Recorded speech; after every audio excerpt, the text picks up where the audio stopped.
Hello everyone, मैं doctor प्रगति गुप्ता और आज इस वीडियो में हम बात करने वाले हैं पीरियड्स अगर किसी को महीने में 2 बार आ रहे हैं तो इसके पीछे क्या कारण जुड़े हुए हैं। जो नॉर्मल एक मेंस्ट्रुअल साइकिल मानी जाती है फीमेल्स की, वो 28 टू 30 डेज की मानी जाती है, लेकिन जो हम बात करते हैं 21 टू 37 डेज एक नॉर्मल साइकिल मानी जाती है।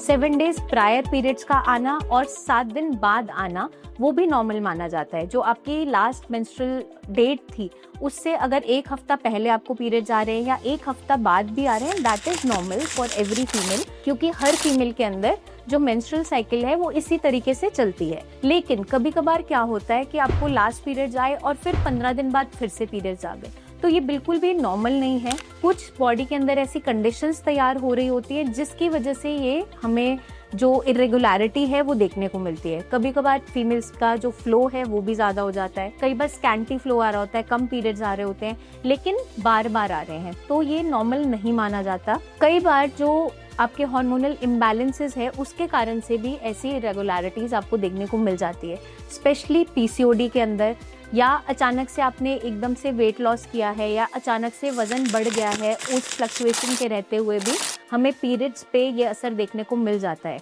कभी कभार एनवायरमेंटल चेंजेस की वजह से या स्ट्रेस बढ़ गया है, आपकी प्लेस चेंज हुआ है, आप कहीं से शिफ्ट हो गए हो, खाने पीने में चेंजेस किए हैं, डाइट कर रहे हो बहुत लंबे समय से, तब भी ऐसा देखने को मिल जाता है। अगर हम डेली रूटीन में कुछ भी छोटे चेंजेस लेकर आते हैं उसकी वजह से भी हमारा इम्पैक्ट हमारी मेंस्ट्रुअल साइकिल पे देखने को मिल सकता है। तो थायराइड इश्यूज हैं, या फिर आपका जैसे मैंने बोला कि एकदम से वेट गेन हुआ, वेट लूज हुआ, या हार्मोनल इम्बैलेंसेस है, या पीसीओडी है, ये मेजर रीज़न माने जाते हैं इसके पीछे।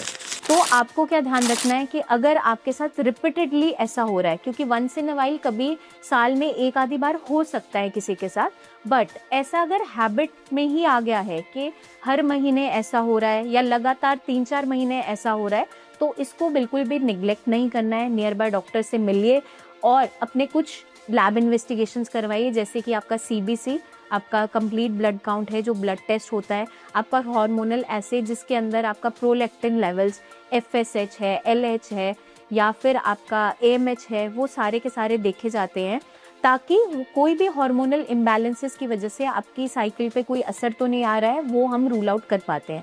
इवन आपका थायराइड प्रोफाइल है वो भी ज़रूर करवाइए। तो ये सारे चेंजेस हमें ज़्यादातर इन कंडीशन में देखने को मिलते हैं। अगर हमारा हार्मोनल ऐसे भी ठीक आ रहा है, हार्मोनल इम्बैलेंस नहीं है, रिपोर्ट्स ठीक आ रही हैं, तो वहाँ पर एक अल्ट्रासाउंड होल एब्डोमेन का करवाइए। कई बार क्या होता है, अगर आपकी यूट्रस के अंदर कोई गांठें बन रही है, फाइब्रॉइड बन रहा है, या आपकी ओवरीज में सिस्ट बन रही है, उस कंडीशन की वजह से भी आपकी मेंस्ट्रुअल साइकिल डिस्टर्ब होने लगती है और महीने में 2 बार पीरियड्स आ रहे होते हैं। कई बार जो फीमेल्स हार्मोनल पिल्स पे होती हैं, कॉन्ट्रासेप्टिव पिल्स पे होती हैं, उन कंडीशन में भी ये चेंजेस देखने को मिल जाते हैं। तो कभी भी आपको ऐसी परेशानी लगे और लगातार ऐसा कॉन्टिन्यूस पैटर्न देखने को मिल रहा है, तो बिल्कुल उसको इग्नोर मत कीजिए, अपने डॉक्टर को ज़रूर कंसल्ट कीजिए, क्योंकि अगर आपके जो पीरियड्स हैं वो इरेगुलर हो रहे हैं, बार बार आ रहे हैं, फ्लो भी ज़्यादा आ रहा है, तो इन फ्यूचर हमारी बॉडी में खून की कमी होना, अनीमिक होना, फटीग होना, और फीमेल्स में चिड़चिड़ापन होना, हेयर फॉल होना, ये सब कुछ शुरू हो जाता है। तो हमें इसे इग्नोर नहीं करना है, जल्दी से जल्दी ओपिनियन लेना है, ताकि आपकी जो परेशानी है वो सॉल्व हो सके। इरेगुलर पीरियड्स की वजह से इवन आपकी फर्टिलिटी भी इफेक्ट हो सकती है, आपको कंसेप्शन में दिक्कत हो सकती है, तो इसको बिल्कुल भी नज़रअंदाज नहीं करें। हाथ के हाथ इसका जो सोल्यूशन है उसको ढूंढें, क्योंकि आपको कारण ढूंढना बहुत इंपॉर्टेंट है, किस रीजन से आपकी मेंस्ट्रुअल साइकिल डिस्टर्ब हो रही है। जल्दी आपसे हम फिर मिलेंगे, बहुत सी इन्फॉर्मेशन लेकर आते रहेंगे। आपके जो भी सवाल हैं कमेंट करके ज़रूर पूछिए और अपना ध्यान रखिएगा। Take care.